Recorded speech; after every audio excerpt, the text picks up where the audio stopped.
Hello বন্ধুরা, সবাই কেমন আছেন? আশা করি সবাই ভালো আছেন।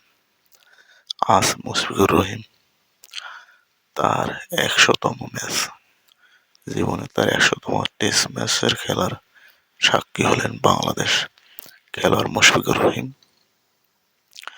এবং এর দ্বিতীয়ত আর কোনো প্লেয়ার ১০০ ম্যাচ এখন পর্যন্ত খেলেননি। তামিম বলেন কি সাকিব বলেন, এবং তাকে মুমিনুল হক এবং লিটন দাস একটি টুইট বার্তা জানিয়েছেন যে সর্বকালের সেরা প্লেয়ার, এরকম প্লেয়ার হয়তো আর বাংলাদেশে আসবে না।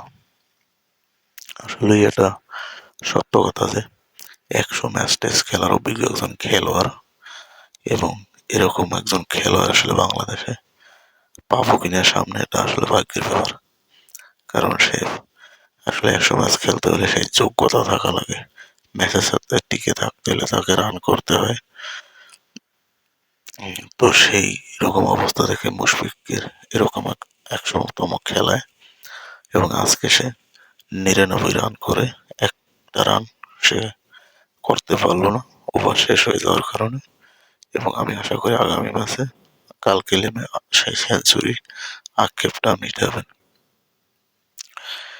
এবং ১০০ ম্যাচে ১০০ রান করবে। এটা আসলে ইতিহাস হয়ে থাকবে মুশফিকুর রহিমের জন্য।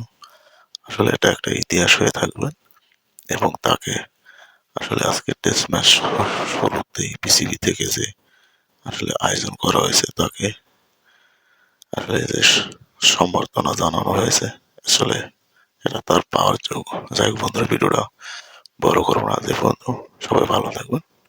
ধন্যবাদ।